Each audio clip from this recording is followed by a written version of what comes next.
நம்மளோட உலகம் பல மர்மங்களையும் பல ஆச்சரியங்களையும் உள்ளடக்கியது. அதில் இருக்கக்கூடிய சில விஷயங்களுக்கு அறிவியல்னால பதில் சொல்ல முடியும். ஆனால் அதில் இருக்கக்கூடிய பல விஷயங்களுக்கு அறிவியல்னால கூட பதில் சொல்லவே முடியாது. நம்மளோட உலகத்தில் இருக்கக்கூடிய பல மர்மங்களும் ஆச்சரியங்களுமே விஞ்ஞானத்திற்கு மனிதனோட அறிவிற்கும் அப்பாற்பட்டது தான்.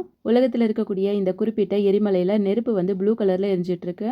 அதே மாதிரி இந்தியாவில் இருக்கக்கூடிய ஒரு குறிப்பிட்ட இடத்துல கிராவிட்டி கொஞ்சம் கூட இருக்காதான். இந்த ஒரு குறிப்பிட்ட நீர்வீழ்ச்சியில் விழுகிற தண்ணி எல்லாமே மர்மமாக மறைஞ்சு போயிட்டு இருக்கு. இந்த ஒரு டெசர்ட்ல பார்த்தோம்னா சர்க்குலர் வடிவத்தில் பூமியில் வித்தியாசமான ஒரு அமைப்பு உருவாகி எல்லாத்தையுமே ஆச்சரியப்படுத்திட்டு இருக்கு. இது மட்டும் இல்லாமல் இந்த மாதிரி உலகத்தில் நிறைய மர்மமான ஆச்சரியமான விஷயங்கள் நிறையவே இருக்கு. அதில் இருக்கக்கூடிய 10 இடங்களை பற்றி இந்த வீடியோவில் தெரிஞ்சுக்கலாம். நீங்கள் இந்த சேனலுக்குள்ளே புதுசாக வந்திருக்கீங்கன்னா சேனலை சப்ஸ்கிரைப் பண்ணிக்கோங்க. உங்களுக்கு இந்த வீடியோ பிடிச்சிருந்துச்சுன்னா மறக்காம ஒரு லைக் கொடுத்துருங்க. சவுதி அரேபியாவில் இருக்கக்கூடிய டைமா ஒயாசிஸ் அப்படின்னு சொல்லக்கூடிய ஒரு வித்தியாசமான பாறை அமைப்பை பற்றி இந்த வீடியோவில் பார்க்கலாம். இந்த பாறையை அல் நஸ்லா ராக் அப்படின்னு சொல்கிறாங்க. இது வந்து சவுதி அரேபியாவோட பழமையான மனித குடியேற்றத்தின் தளமாக அமைஞ்சிருக்கு. இந்த அல் நஸ்லா ராக் வந்து இயற்கையாகவே அமைஞ்ச பீடங்களுக்கு மேலே இந்த பாறைகள் வந்து சமமான நிலையில் அமைஞ்சிருக்கு. அப்படி அமைஞ்சிருக்கக்கூடிய அந்த பாறைகளுக்கு நடுவில் தான் செங்குத்தான சீரான அமைப்புல ஒரு இடைவெளி வந்து அமைஞ்சிருக்கு. இந்த பாறைகளை யூஸ் பண்ணி மனிதர்கள் தான் ஏதாவது சிற்பங்களை உருவாக்க முயற்சி பண்ணியிருப்பாங்க. அதுக்கப்புறம் அதை வந்து விட்டுட்டு போயிருப்பாங்க அப்படின்னு தான் நமக்கு நினைக்க தோணும். இந்த பாறை வந்து பார்த்தோம்னா இது வந்து ரொம்பவே பழமையான பாறை தான். கிட்டத்தட்ட 4000 ஆண்டுகளுக்கு முன்னாடி பழமையானது.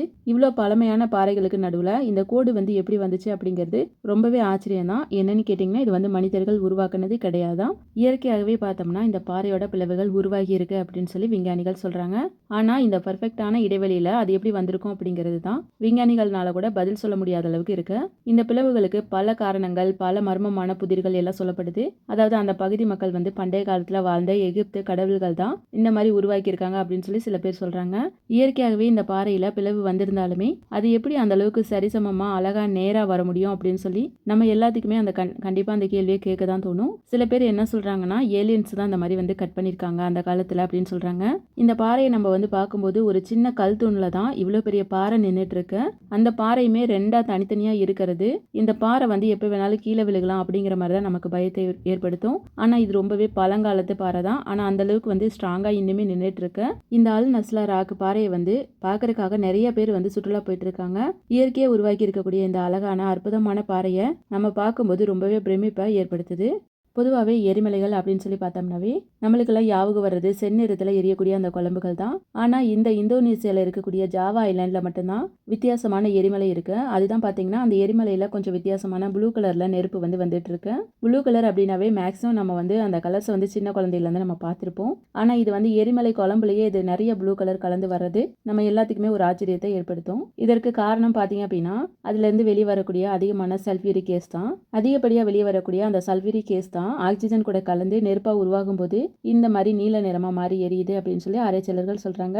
பொதுவாகவே இந்த எரிமலையில இரவு நேரங்கள்ல பார்க்கும்போது இந்த எரிமலை வந்து எரியக்கூடிய நெருப்பை பார்க்கறதுக்கு ரொம்பவே ரம்மியமா அழகா இருக்கு. என்ன காரணம்னா அது வந்து ப்ளூ கலர்ல எரியறதுனால நிறைய சுற்றுலா மக்கள் வந்து அதை போய் பார்த்துட்டு இருக்காங்க. இருந்தாலும் அங்க போகணும் அப்படின்னா கண்டிப்பா சேஃப்டி மெஷர்ஸை எடுத்துக்கிட்டு தான் போகணுமா. என்ன காரணம் அப்படின்னு பார்க்கும்போது அங்க வெளியே வரக்கூடிய சல்ஃபியூரிக் கேஸ்னால நம்ம மனிதர்களுக்கு எந்த ப்ராப்ளமும் வரக்கூடாது அப்படிங்கறனால அவங்க வந்து கேஸ் மாஸ்க் மாதிரி போட்டுட்டு தான் போறாங்க. அதாவது மூச்சு வர்றதுக்கான சிரமம் கண் பிரச்சனை இந்த மாதிரி பாதிப்பை அந்த இடத்துக்கு போனால் ஏற்படுத்தும் அப்படின்னு சொல்றாங்க. ரொம்பவே ஆபத்தான எரிமலையா இருந்தாலுமே மக்கள் அதை வந்து ரொம்பவே ஆர்வமாக தான் போய் பார்த்துட்டு இருக்காங்க. அமெரிக்காவில் இருக்கக்கூடிய மினிசோட்டா மாகாணத்தில் தான் டெவில்ஸ் கெட்டில் அப்படின்னு சொல்லக்கூடிய இந்த ஒரு நீர்வீழ்ச்சி இருக்கு.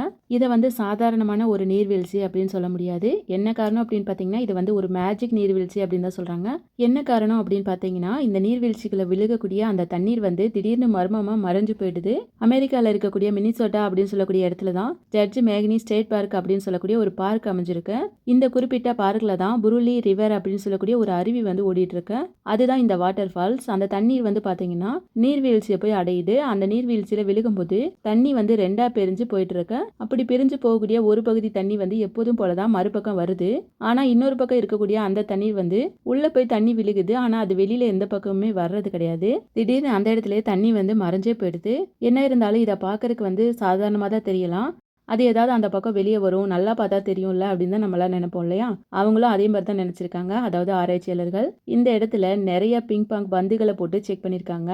அதாவது அங்க விழுகக்கூடிய தண்ணிக்குள்ள 500 பிங் பாங் பந்துகளை, அதாவது மிதக்கக்கூடிய பந்துகளை உள்ள போட்டிருக்காங்க. அவ்வளோ பந்துகள்ல ஒண்ணு கூட எந்த சைடுமே வெளியே வரல அப்படின்னு சொல்றாங்க.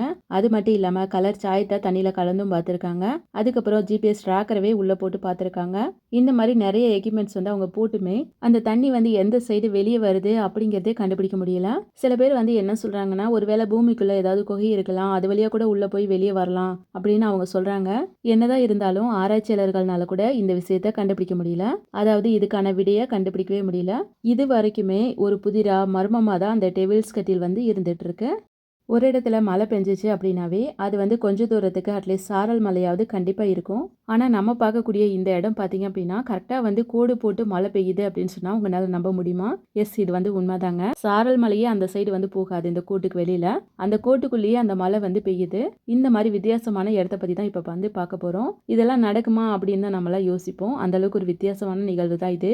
மழை பெய்யும் போது கோடு போட்டு அந்த கோட்டுக்குள்ளேயே இந்த பக்கம் இல்லாமல் அந்த பக்கம் மட்டும் மழை பெய்யுது.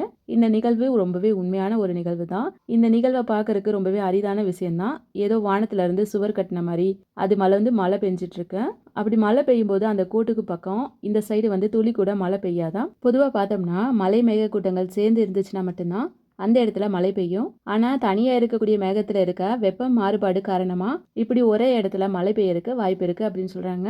நம்ம நிற்கும் போது இந்த சைடு வந்து மழையில நம்ம நனையாம அந்த சைடு மட்டும் மழை பெஞ்சிச்சு அப்படின்னா அதை வந்து நம்ம பார்க்கறதுக்கு ரொம்பவே ஆச்சரியப்படுத்தும் இல்லையா? அந்த மாதிரி ஒரு நிகழ்வு தான் ஒரு இடத்துல நடந்திருக்கு. அதை தான் அவங்க வந்து சோசியல் மீடியால அப்லோட் பண்ணியிருக்காங்க. நம்மளுக்கும் இதை பத்தி தெரிஞ்சுக்கிறதுக்கான ஒரு வாய்ப்பும் கிடைச்சிருக்கு அப்படின்னு தான் சொல்லணும். ஃப்ரெண்ட்ஸ், நீங்கள் வந்து நம்ம இந்தியாவில் இருக்கக்கூடிய லடாக் அப்படின்னு சொல்லக்கூடிய இடத்துக்கு போயிட்டு வந்திருக்கீங்களா அப்படிங்கிறத சொல்லுங்கள். எதுக்காக நான் கேட்குறேன் அப்படின்னா இந்த இடத்துல தான் சைக்ளோப் ஹில்ஸ் அப்படின்னு சொல்லக்கூடிய ஒரு வித்தியாசமான இடம் வந்து இருக்குது. அது என்னன்னு பார்த்தீங்கன்னா சாதாரணமாகவே நம்ம ரோட்டில் வந்து ஒரு பொருளை போட்டோம்னா அது அப்படியே தான் இருக்கும். ஒரு வேளை மேடான பகுதியில் போட்டோம்னா அது வந்து நகர்ந்து கீழ் நோக்கி போகும். ஆனால் இந்த இடத்துல பார்த்தீங்க அப்படின்னா தாழ்வான பகுதியில் நம்ம வந்து ஒரு பொருளை போடும்போது அது வந்து அப்படியே நகர்ந்து மேடான பகுதிக்கு போகுது. இன்னுமே சொல்லணும்னா கார், பைக் அப்படின்னு சொல்லி நம்ம ஏதாவது அந்த இடத்துல நிறுத்தணும் அப்படின்னா அது வந்து கீழ் நோக்கி வராதாங்க, அது வந்து மேல் நோக்கி தான் நகர்ந்து போகுதான். இதற்கு காரணம் என்னன்னு பார்த்தோம்னா அந்த இடத்துல பூமியோட அதிகப்படியான மேக்னெட்டிக் ஃபோர்ஸ் வந்து அந்த இடத்துல அதிகமாக இருக்குது அப்படின்னு சொல்கிறாங்க. இந்த மாதிரியா இருக்கக்கூடிய அந்த காந்த விசையினால்தான் பொருட்கள் எல்லாமே தலைகீழாக செயல்படுது அப்படின்னு சொல்கிறாங்க. இந்த ஒரு இடத்துக்கு நேர மேலே பார்த்தோம்னா வானத்தில் பறக்கக்கூடிய ஹெலிகாப்டர், விமானம் அதில் கூட போகிறவங்கனால இதை உணர முடியும் அப்படின்னு சொல்கிறாங்க. கிட்டத்தட்ட பார்த்தோம்னா 14,000 அடி உயரத்தில் அமைச்சிருக்கக்கூடிய இந்த மேக்னெட்டிக் ஹீல் வந்து இயற்கையான ஒரு அதிசயம் அப்படின்னு தான் சொல்லணும். நியூயார்க்கில் இருக்க ஜஸ்டினட் ரிட்ஜ் பார்க் அப்படின்னு சொல்லக்கூடிய இடத்துல தான் இந்த ஒரு மர்மமான நீர்வீழ்ச்சி இருக்கு. நம்ம பார்க்க போகிறது இந்த மர்மமான நீர்வீழ்ச்சியே கிடையாதுங்க. அந்த நீர்வீழ்ச்சிக்குள்ள மர்மமாக எரிஞ்சிட்டு இருக்கக்கூடிய அந்த நெருப்பை தான் பார்க்க போகிறோம். அதாவது பார்த்தீங்கன்னா குட்டியாக அணையாமல் எரிஞ்சிட்டே இருக்கு பாருங்க. அது வந்து நீர்வீழ்ச்சிக்குள்ள எரிஞ்சிட்டு இருக்கு. இது யாருமே பார்த்தீங்கன்னா உருவாக்கினது கிடையாதான். இயற்கையாகவே பூமிக்கடியில் துளி வழியாக மேலே வரக்கூடிய அந்த மீத்தேன் கேஸ் மூலியமா இந்த நெருப்பு வந்து தொடர்ந்து எரிஞ்சிட்டே இருக்கு. பூமிக்கடியிலிருந்து அதிகப்படியான கேஸ் வந்து இந்த இடத்துல வெளியே வந்துட்டு இருக்கு. அந்த மாதிரி வரக்கூடிய இடத்துல நெருப்பு பட்டு எரிஞ்சிட்டு இருக்கு. இந்த நெருப்பு வந்து இப்போ நேற்று எரிஞ்சது கிடையாதுங்க. இது வந்து பல 100 ஆண்டுகளாக தொடர்ந்து எரிஞ்சிட்டே இருக்கான். இவ்வளோ தண்ணி வந்து ஊற்றிட்டு இருக்கும் போதும் நெருப்பு அணையாமல் எரிஞ்சிட்டு இருக்கு அப்படிங்கிறது ஒரு ஆச்சரியம் தானே. அதுதான் இங்கே வந்து நடந்துட்டு இருக்கு. இந்த அருவிக்குள்ள அந்த எரியக்கூடிய நெருப்பை பார்க்கறதுக்காகவே நிறைய சுற்றுலா மக்கள் அங்கே போயிட்டு வந்துட்டு இருக்காங்க. ரஷ்யாவில் இருக்கக்கூடிய பால்டிக் கடல் பக்கத்தில் இருக்க ஒரு வனப்பகுதிகளில் தான் இந்த ஒரு வித்தியாசமான ஃபாரஸ்ட் வந்து அமைஞ்சிருக்கு. இந்த ஒரு ஃபாரஸ்டில் தான் பைன் மரங்கள் வந்து நிறைய இருக்கு. இதில் என்ன ஆச்சரியம் அப்படின்னு பார்த்தீங்கன்னா பொதுவாகவே பைன் மரங்கள் அப்படின்னாவே நேராக வளையாமல் வளரக்கூடிய மரங்கள் தான் அதிகப்படியாக இருக்கும். இந்த ஃபாரஸ்ட்டில் பார்க்கும்போது பைன் மரங்கள் வந்து நேராக இல்லாமல் வளைஞ்சு வளைஞ்சு வளர்ந்துருக்கு. இந்த ஆச்சரியமான மர்மமான மரங்களை பற்றி தான் இந்த வீடியோவில் பார்க்க போகிறோம். இது வந்து ஒரு விளக்க முடியாத இடங்களில் ஒன்றா இருக்குது. விஞ்ஞானிகள்னால கூட இதுக்கு பதில் சொல்ல முடியல அப்படின்னு தான் சொல்கிறாங்க. அந்த ஃபாரஸ்ட்டில் இருக்கக்கூடிய பைன் மரங்கள் ரொம்பவே வித்தியாசமாக இருக்குது. நார்மலான மரங்கள் மாதிரி இல்லாமல் வளைஞ்சு நெளிஞ்சு காணப்படுது. 1960 வரைக்குமே இந்த ஃபாரஸ்ட் வந்து இங்கே இருக்குது அப்படிங்கிறது யாருக்குமே தெரியலையா. அதுக்கப்புறம் தான் இந்த ஃபாரஸ்ட் வந்து இங்கே இருக்கிறத கண்டுபிடிச்சிருக்காங்க. இந்த ஃபாரஸ்ட்ல இருக்கக்கூடிய மரங்கள் இந்த மாதிரி வளர்றதுக்கான காரணங்கள் சயின்டிஃபிக்கா ரீசன் வந்து நிறைய இருக்காம். இந்த மரங்கள் வந்து இந்த மாதிரி வளைஞ்சு வளைஞ்சு வளர்றதுக்கு காரணமே நிலை இல்லாத அந்த மண்ணோட தன்மை தான் அப்படின்னு சொல்றாங்க. அது மட்டும் இல்லாமல் அந்த பகுதியில் அடிக்கக்கூடிய வேகமான காற்று அந்த மரங்களை வளரும் போதே இப்படி வளர வச்சிருக்கலாம் அப்படின்னு சொல்கிறாங்க. இன்னுமே ஒரு காரணம் என்ன சொல்கிறாங்க அப்படின்னா, இயற்கைக்கும் அப்பாற்பட்ட சக்தியால் தான் இந்த மரங்கள் இப்படி வளருது அப்படின்னு சொல்கிறாங்க. அந்த பகுதியில் இருக்கக்கூடிய ரஷ்ய மக்கள் எல்லாருமே அந்த மரத்துக்குள்ளே போயிட்டு வெளியே வந்தாங்க அப்படின்னா அவங்க நினைக்கிறது நடக்கும் அப்படின்னு சொல்லி நிறைய பேர் நம்புகிறாங்க. இது வரைக்குமே இந்த மரங்கள் எதனால் இப்படி வளர்ந்துருக்கு அப்படிங்கிறது விஞ்ஞானிகள்னால கூட பதில் சொல்ல முடியல அப்படின்னு தான் சொல்கிறாங்க. பூமியில் வளரக்கூடிய எல்லா ஃபைன் மரங்களுமே நேராக இருக்கும்போது இந்த ஒரு இடத்துல மட்டும் ஃபைன் மரங்கள் வந்து வளைஞ்சு வளைஞ்சு வளர்ந்துருக்கு அப்படிங்கிறத பார்க்கும்போதே ஒரு ஆச்சரியமாக தான் இருக்குது. ஆப்பிரிக்காவில் நமீபியா அப்படின்னு சொல்லக்கூடிய இடத்துல தான் இந்த ஒரு மர்மமான வித்தியாசமான ஒரு இடம் இருக்கு.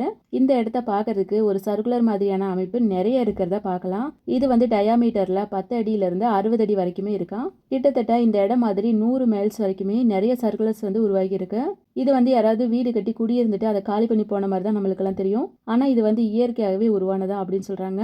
அது எப்படி கரெக்டாக வந்து ஒரே அளவில் வட்ட வடிவமாக நிறைய உருவாகி இருக்கு அப்படிங்கிறது ஆராய்ச்சியாளர்கள் மத்தியில் பெரும் குழப்பத்தை ஏற்படுத்துது. இதை வந்து அவங்களால கண்டுபிடிக்க முடியாத ஒரு புதிராக தான் இருக்கு. அந்த பகுதி மக்கள் வந்து என்ன சொல்றாங்க அப்படின்னா, அவங்களோட கடவுள் நடந்து போன கால் தடங்கள் தான் அது அப்படின்னு நம்புறாங்க. இன்னுமே சில மக்கள் வந்து டெசர்ட் பாரிஸ்னால இப்படி உருவாகி இருக்கலாம் அப்படின்னு சொல்றாங்க. அப்படி இருக்கும் சர்க்குலருக்குள்ள பார்த்தோம்னா ஒரு செடி கூட வளர்றது கிடையாதுங்க. அது வந்து அப்படியே பிளைனாக தான் இருக்கு, மண்ணு மட்டும்தான் இருக்கு. மழை பெய்யும் போது அந்த சர்க்குலர் வந்து தெரியறது இல்லை. ஆனால் வெயில் அடிக்கும் போது பார்த்தோம்னா வட்ட வடிவமா நல்லாவே தெளிவாக தெரியுது. இந்த சர்க்குலர் ஃபார்மேஷனுக்கு பின்னாடி இருக்கக்கூடிய ரகசியம் என்ன அப்படிங்கிறது இது வரைக்குமே யாருமே கண்டுபிடிக்க முடியலையா. நிறைய ஆராய்ச்சியாளர்கள் போய் அங்கே போய் ஆராய்ச்சியும் பண்ணி பார்த்துட்டாங்க. இருந்தாலுமே கரெக்டான அந்த விடையை வந்து இன்னுமே சொல்ல முடியல. நம்மளோட பூமியில் இருக்கக்கூடிய ஃபயரி சர்க்கிள்ஸ் வந்து ஒரு மர்மமான இடமா தான் இன்னைக்கு வரைக்கும் இருக்கு. சகாரா பாலைவனம் அப்படின்னா நம்ம எல்லாத்துக்கும் கண்டிப்பாக நல்லாவே தெரிஞ்சிருக்கும். அந்த பாலைவனத்தில் இருக்கக்கூடிய இந்த ஒரு அமைப்பை கண்டிப்பாக தெரியறதுக்கு வாய்ப்பில்லை அப்படின்னு தான் சொல்லணும். என்ன காரணம்னு பார்த்தீங்கன்னா, இது வந்து கண் மாதிரியான ஒரு தோற்றத்தில் தரையில் உருவாகி இருக்கு. இந்த அமைப்பை நம்ம விமானம் மூலியமா பார்த்தோம்னா தெளிவாக பார்க்க முடியும் அப்படின்னு சொல்கிறாங்க. இதை வந்து ஃபஸ்ட்டு சேட்டலைட் மூலியமா எடுத்த இமேஜை வச்சு தான் ஃபஸ்ட்டு கண்டுபிடிச்சிருக்காங்க. அதுக்கப்புறம் தான் வெளி உலகத்துக்கும் நிறைய பேத்துக்கு தெரிய வந்திருக்கு. இதோட அமைப்பு வட்டமாக கண் மாதிரியான, அதாவது மனித கண் மாதிரியான தோற்றத்தில் தெரியுது. அதனால இந்த இடத்துக்கு ஐ ஆஃப் சகாரா அப்படின்னு சொல்லி பேர் வச்சிருக்காங்க. எதனால இப்படி ஒரு அமைப்பு அந்த இடத்துல உருவாச்சு அப்படின்னு சொல்லி ஆராய்ச்சியாளர்கள்னால கூட பதில் சொல்ல முடியல. லாஸ்ட் சிட்டி ஆஃப் அட்லாண்டிஸ் அப்படின்னு கூட சில பேர் வந்து சொல்றாங்க. ஒருவேளை அந்த குறிப்பிட்ட இடத்துல ஏதாவது விண்கல் வந்து விழுந்திருக்கலாம், அந்த விண்கல் விழுந்தனால இந்த தோற்றத்தை கொடுத்திருக்கலாம் அப்படின்னு சொல்லி சில பேர் சொல்றாங்க. ஆனாலுமே சில ஆராய்ச்சியாளர்கள் வந்து என்ன சொல்றாங்கன்னா, பேஞ்சியா பார்மேசனால கூட இந்த மாதிரி உருவாகி இருக்கலாம் அப்படின்னு சொல்லப்படுது. என்ன இருந்தாலும் இந்த ஐ ஆஃப் சகாரா வந்து எப்படி உருவாச்சு, எதனால இந்த தோற்றம் கிடைச்சிச்சு அப்படின்னு சொல்லி எந்த ஒரு ஆராய்ச்சியாளர்களால கூட கரெக்டான விடையை சொல்ல முடியலையா. நம்ம வந்து லாஸ்ட்டாக பார்க்கக்கூடியது தான் நேஸ்கா லைன்ஸ். இந்த நேஸ்கா லைன்ஸை வந்து நிறைய பேர் பார்த்துருக்கிறதுக்கு வாய்ப்பு இருக்குது. இருந்தாலுமே இதை வந்து நம்ம ஏன் கடைசியாக கொண்டு வந்தோம் அப்படின்னா, இது வந்து ரொம்பவே ஸ்பெஷலான ஒரு டிராயிங் தான். பெருநாட்டில் இருக்கக்கூடிய பாலைவனத்தில் தான் இந்த விசித்திரமான வரைகோடுகள் வந்து வரைஞ்சிருக்காங்க. இதை நம்ம வந்து நேஸ்கா லைன்ஸ் அப்படின்னு சொல்லி சொல்கிறோம். அங்கே இருக்கக்கூடிய 500க்கும் மேற்பட்ட ஸ்கொயர் கிலோமீட்டரில் இருக்கக்கூடிய இடத்துல தான் இந்த மாதிரி வரைகோடுகள் வந்து வரைஞ்சிருக்காங்க. அதாவது டிராயிங்ஸ் வந்து வரைஞ்சிருக்காங்க. இது வந்து என்ன மாதிரியான டிராயிங்ஸ், இது எப்போ வரைஞ்சாங்க அப்படிங்கிறதெல்லாம் நம்ம பார்த்துடலாம். இந்த ஒரு இடத்த தான் விஞ்ஞானிகள் வந்து ஜியோ கிளிப்ஸ் அப்படின்னு சொல்லி கூப்பிடுறாங்க. இந்த அமைப்பு வந்து கிட்டத்தட்ட 500ஆம் ஆண்டு பிசி அப்படின்னு சொல்லக்கூடிய காலகட்டங்களுக்கு முன்னாடி வாழ்ந்த மக்களால் வரையப்பட்டதான். தரையிலிருந்து பார்த்தோம்னா இது வந்து தெரியாது, கோடு மாதிரி தான் தெரியுது. அதுவே வானத்துல இருந்து விமானம் மூலியமா பார்க்கும்போது இதோட டிராயிங்ஸை நம்மளால கண்டுபிடிக்க முடியும். அந்த அளவுக்கு ஒரு முழு அமைப்பையும் கொடுக்குற அளவுக்கு தான் அவங்க வந்து வரைஞ்சிருக்காங்க. அதாவது சாதாரணமாக பேப்பரில் டிராயிங்ஸ் வரையணும் அப்படின்னாவே கஷ்டப்படுவோம். அதுவுமே தரையில் வரையணும் அப்படின்னா இன்னுமே கஷ்டமாக தான் இருக்கும். ஆனால் அதையெல்லாம் ஒருபடி தாண்டி போய் இவங்க வந்து தரையிலேருந்து பார்த்தோம்னாவே தெரியாது, அதுவே வானத்திலேருந்து பார்க்கக்கூடிய தெளிவான வரைபடங்களை இவங்க வரைஞ்சிருக்காங்க. இந்த ஒரு விஷயம் தான் நம்ம எல்லாத்தையுமே ஆச்சரியப்படுத்துது அப்படின்னு சொல்லணும். இது வந்து என்ன கேள்வி நம்மளை கேட்க தோணுதுன்னா, அந்த காலகட்டங்களில் எந்த ஒரு எக்யூப்மெண்ட்ஸுமே கிடையாது. வானத்திலேருந்து யார் இவங்களுக்காக அந்த டிராயிங்ஸை வந்து சொல்லியிருப்பாங்க, இவங்க கரெக்டாக வரைஞ்சிருக்காங்க அப்படிங்கிறது நம்மள பல பேத்துக்கு ஒரு கேள்வியாக தான் இன்னைக்கு வரைக்கும் இருக்கு. அது மட்டும் இல்லாமல் இவங்க எப்படி அந்த மாதிரி வரைஞ்சிருக்காங்க, அது வந்து யாருக்காக இந்த வரைபடங்கள் எல்லாமே வரைஞ்சிருக்காங்க அப்படிங்கிறது இதை விட பெரிய கேள்விதான். இவங்க வந்து இந்த டிராயிங்ஸை எப்படி வரைஞ்சிருக்காங்க அப்படிங்கிறத பார்த்துடலாம். சாதாரணமாக இருக்கக்கூடிய அந்த தரைகளில் இருக்க மண்ணை லேசாக அவங்க வந்து குழி தோண்டி இருக்காங்க. அந்த குழிக்குள்ள வெள்ளை கலரான அந்த மண் வந்து தெரியுது. அந்த மண் வந்து தெரியறனால மேலேருந்து பார்க்கும்போது அது ஒரு டிராயிங்ஸ் மாதிரி நம்மளுக்கு வந்து பிரதிபலிக்குது. இதை பேஸ் பண்ணி தான் அவங்க வந்து எல்லா டிராயிங்ஸுமே வரைஞ்சிருக்காங்க. இருந்தாலும் அந்த காலத்திலேயே இவ்வளோ ஒரு தெளிவான வரைபடங்களை தரையிலே இவங்களால உருவாக்க முடிஞ்சதே பெரிய ஆச்சரியம் தான். இது வந்து எதுக்காக உருவாக்குனாங்க அப்படிங்கிறது இன்னி வரைக்கும் தெரியல. ஆனால் இதுக்கு பின்னாடி தியரிஸ் வந்து சொல்றாங்க. அது என்னன்னா, இந்த மாதிரி அமைப்புகள் வந்து மழை பெய்யணும் அப்படின்னு சொல்லி சொல்லி கடவுள்கிட்ட வேண்டி வரைஞ்சிருப்பாங்க அப்படின்னு சொல்லி சில பேர் சொல்றாங்க. இன்னொரு காரணம் என்ன சொல்றாங்கன்னா, அவங்க வந்து ஏலியன்ஸ் கூட கம்யூனிகேஷன் பண்ணியிருப்பாங்க அப்படின்னு சொல்றாங்க. இந்த வரைபடங்களை அடையாளமா வச்சு தான் ஏலியன்ஸ் வந்து வானத்துல இருந்து தரை இறங்கியிருக்கலாம் அப்படின்னு சொல்றாங்க. ஒருவேளை அந்த இடத்துல ஏலியன்ஸ் வாழ்ந்திருக்கலாம். அந்த டிராயிங்ஸவே ஏலியன்ஸ் தான் வரைஞ்சிருக்கலாம் அப்படின்னு கூட சில பேர் சொல்றாங்க. என்ன காரணமா இருந்தாலுமே இதற்கான உண்மை தன்மையை இன்னி வரைக்கும் யாருனாலையும் கண்டுபிடிக்கவே முடியலையாம். ஃப்ரெண்ட்ஸ், இன்னைக்கு வீடியோவில் நம்ம வந்து 10 இடங்களை பார்த்தோம் இல்லையா? இந்த இடங்கள்ல உங்களுக்கு எந்த இடம் ரொம்ப பிடிச்சிருந்துச்சு அப்படிங்கிறத நீங்கள் கமெண்ட் பாக்ஸில் சொல்லலாம். இந்த வீடியோ உங்களுக்கு பிடிச்சிருந்துச்சுன்னா லைக் கொடுங்க. இதே மாதிரி இன்ட்ரெஸ்டிங்கான வீடியோக்கு இந்த சேனலை சப்ஸ்கிரைப் பண்ணிக்கோங்க. அடுத்த